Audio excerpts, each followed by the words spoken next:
ಓಂ ನಮೋ ನಾರಾಯಣ ಶ್ರೀಮನ್ನಾರಾಯಣ ನಾರಾಯಣ ಹರಿ ಹರಿ. ಓಂ ನಮೋ ನಾರಾಯಣ ಶ್ರೀಮನ್ನಾರಾಯಣ ನಾರಾಯಣ ಹರಿ ಹರಿ. ಕಾಮದ ಏಕಾದಶಿಯು ಹಿಂದೂ ವರ್ಷದ ಮೊದಲ ಏಕಾದಶಿ ಆಚರಣೆಯಾಗಿದೆ. ಎಲ್ಲ ಏಕಾದಶಿ ಆಚರಣೆಗಳಲ್ಲಿ ಅತ್ಯಂತ ಪೂಜ್ಯ ಏಕಾದಶಿಯಾಗಿದೆ. ಕಾಮದ ಏಕಾದಶಿಯ ಶ್ರೇಷ್ಠತೆಯನ್ನು ವರಾಹ ಪುರಾಣದಂತಹ ಹಲವು ಧಾರ್ಮಿಕ ಗ್ರಂಥಗಳು ಮತ್ತು ಪುರಾಣಗಳಲ್ಲಿ ಕೂಡ ವಿವರಿಸಲಾಗಿದೆ.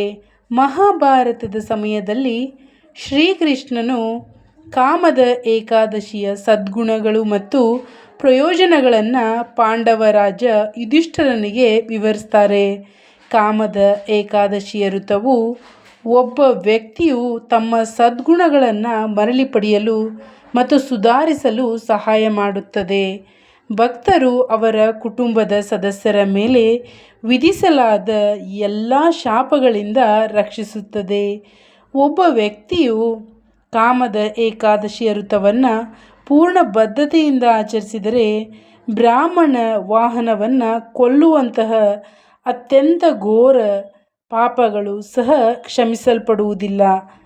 ಕಾಮದ ಏಕಾದಶಿ ಉಪವಾಸವನ್ನು ಸಮರ್ಪಣಾ ಭಾವದಿಂದ ಆಚರಿಸುವ ಮೂಲಕ ಮಕ್ಕಳಿಲ್ಲದ ದಂಪತಿಗಳು ಗಂಡು ಸಂತತಿಯನ್ನು ಪಡೆಯುತ್ತಾರೆ. ಜನಪ್ರಿಯವಾದ ನಂಬಿಕೆಯಾಗಿದೆ ಇದು. ಈ ಪವಿತ್ರ ಉಪವಾಸವನ್ನು ಆಚರಿಸುವ ಜನರು ಜನನ ಮತ್ತು ಮರಣದ ಚಕ್ರದಿಂದ ಮುಕ್ತರಾಗುತ್ತಾರೆ. ಅಂತಿಮವಾಗಿ ವಿಷ್ಣುವಿನ ಪವಿತ್ರ ವೈಕುಂಠವನ್ನು ತಲುಪ್ತಾರೆ. ಎಲ್ಲ ಕಷ್ಟಗಳನ್ನು ಪರಿಹಾರ ಮಾಡುವುದಕ್ಕಾಗಿ ಭಗವಂತನ ಸ್ಮರಣೆ ತುಂಬಾ ಮುಖ್ಯ. ಅದರಲ್ಲಿ ಮಂತ್ರಗಳ ಜಪದಿಂದ ನಮ್ಮ ಕಷ್ಟಗಳೆಲ್ಲ ಈಡೇರುತ್ತದೆ, ಇಷ್ಟಾರ್ಥಗಳು ಬೇಗನೆ ಸಿದ್ಧವಾಗುತ್ತದೆ. ಮಂತ್ರವನ್ನು ಭಕ್ತಿಯಿಂದ ಆಲಿಸಿ. ಓಂ ನಮೋ ನಾರಾಯಣ ಶ್ರೀಮನ್ನಾರಾಯಣ ನಾರಾಯಣ ಹರಿ ಹರಿ. ಓಂ ನಮೋ ನಾರಾಯಣ ಶ್ರೀಮನ್ನಾರಾಯಣ ನಾರಾಯಣ ಹರಿ ಹರಿ. ಓಂ ನಮೋ ನಾರಾಯಣ ಶ್ರೀಮನ್ನಾರಾಯಣ ನಾರಾಯಣ ಹರಿ ಹರಿ. ಓಂ ನಮೋ ನಾರಾಯಣ ಶ್ರೀಮನ್ನಾರಾಯಣ ನಾರಾಯಣ ಹರಿ ಹರಿ. ಓಂ ನಮೋ ನಾರಾಯಣ ಶ್ರೀಮನ್ನಾರಾಯಣ ನಾರಾಯಣ ಹರಿ ಹರಿ. ಓಂ ನಮೋ ನಾರಾಯಣ ಶ್ರೀಮನ್ನಾರಾಯಣ ನಾರಾಯಣ ಹರಿ ಹರಿ. ಓಂ ನಮೋ ನಾರಾಯಣ ಶ್ರೀಮನ್ನಾರಾಯಣ ನಾರಾಯಣ ಹರಿ ಹರಿ. ಓಂ ನಮೋ ನಾರಾಯಣ ಶ್ರೀಮನ್ನಾರಾಯಣ ನಾರಾಯಣ ಹರಿ ಹರಿ. ಓಂ ನಮೋ ನಾರಾಯಣ ಶ್ರೀಮನ್ನಾರಾಯಣ ನಾರಾಯಣ ಹರಿ ಹರಿ. ಓಂ ನಮೋ ನಾರಾಯಣ ಶ್ರೀಮನ್ನಾರಾಯಣ ನಾರಾಯಣ ಹರಿ ಹರಿ. ಓಂ ನಮೋ ನಾರಾಯಣ ಶ್ರೀಮನ್ನಾರಾಯಣ ನಾರಾಯಣ ಹರಿ ಹರಿ. ಓಂ ನಮೋ ನಾರಾಯಣ ಶ್ರೀಮನ್ನಾರಾಯಣ ನಾರಾಯಣ ಹರಿ ಹರಿ. ಓಂ ನಮೋ ನಾರಾಯಣ ಶ್ರೀಮನ್ನಾರಾಯಣ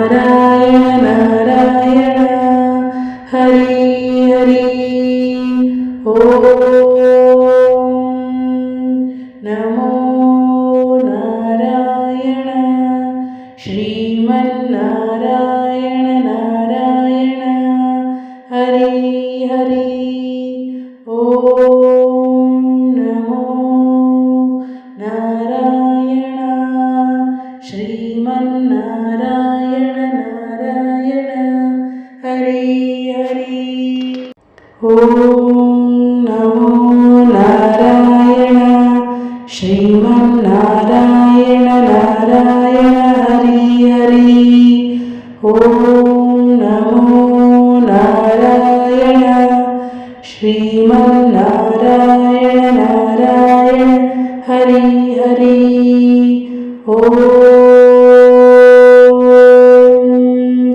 नमो नारायण श्रीमन्नारायण नारायण हरि हरि ॐ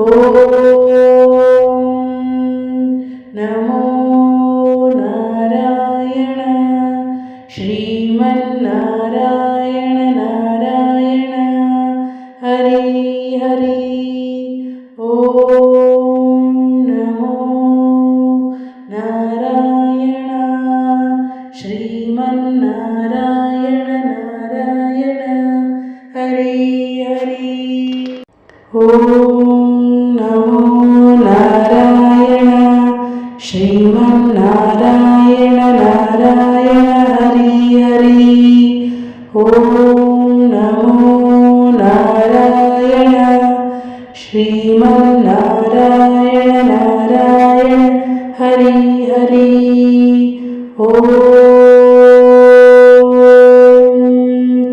नमो नारायण श्रीमन्नारायण नारायण हरि हरि ॐ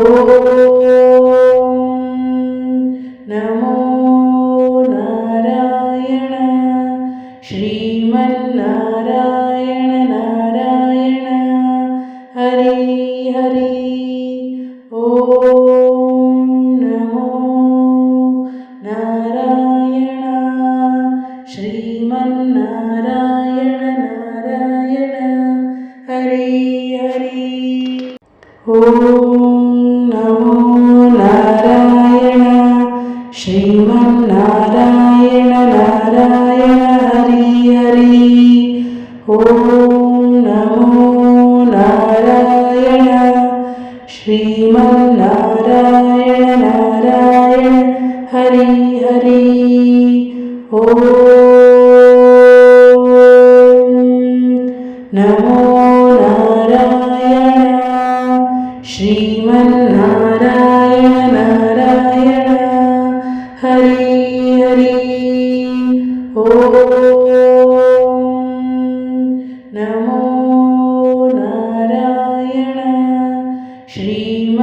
श्रीमन्नारायण नारायण हरि हरि ॐ नमो नारायण श्रीमन्नारायण नारायण हरि हरि ॐ नमो नारायण श्रीमन्नारायण नारायण हरि हरि ॐ नमो नारायण श्रीमन्नारायण नारायण हरि हरि ॐ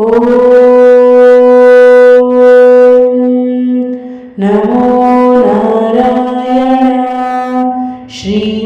श्रीमन्नारायण नारायण हरि हरि ॐ नमो नारायण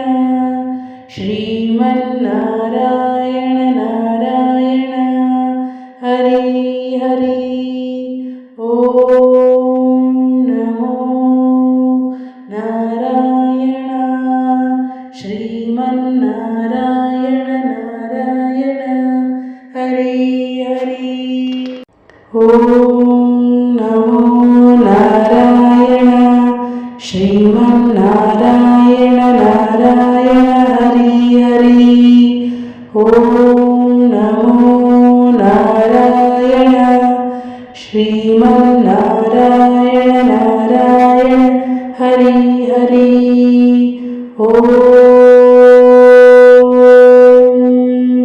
नमो नारायण। श्रीमन्नारायण नारायण हरि हरि। ॐ नमो नारायण। श्रीमन्नारायण नारायण हरि हरि। ॐ नमो नारायण। श्रीमन्नारायण नारायण हरि हरि। ॐ नमो नारायण। श्रीमन्नारायण नारायण हरि हरि। ॐ नमो नारायण। श्रीमन्नारायण नारायण हरि हरि। ॐ नमो नारायण। श्रीमन्नारायण नारायण हरि हरि। ॐ नमो नारायण। श्रीमन्नारायण नारायण हरि हरि। ॐ नमो नारायण। श्रीमन्नारायण नारायण हरि हरि। ॐ नमो नारायण। श्रीमन्नारायण नारायण हरि हरि।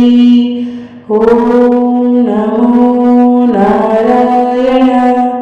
श्रीमन्नारायण नारायण हरि हरि। ॐ नमो नारायण। श्रीमन्नारायण नारायण हरि हरि। ॐ नमो नारायण। श्रीमन्नारायण नारायण हरि हरि। ॐ नमो नारायण। श्रीमन्नारायण नारायण हरि हरि। ॐ नमो नारायण। श्रीमन्नारायण नारायण हरि हरि। ॐ नमो नारायण। श्रीमन्नारायण नारायण हरि हरि। ॐ नमो नारायण। श्रीमन्नारायण नारायण हरि हरि। ॐ नमो नारायण। श्रीमन्नारायण नारायण हरि हरि। ॐ नमो नारायण। श्रीमन्नारायण नारायण हरि हरि। ॐ नमो नारायण। श्रीमन्नारायण नारायण हरि हरि। ॐ नमो नारायण। श्रीमन्नारायण नारायण हरि हरि। ॐ नमो नारायण। श्रीमन्नारायण नारायण हरि हरि। ॐ नमो नारायण। श्रीमन्नारायण नारायण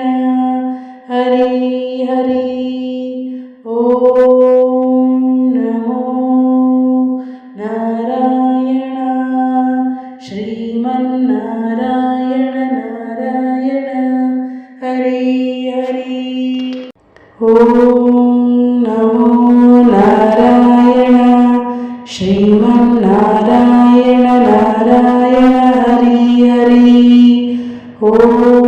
नमो नारायण श्रीमन्नारायण नारायण हरि हरि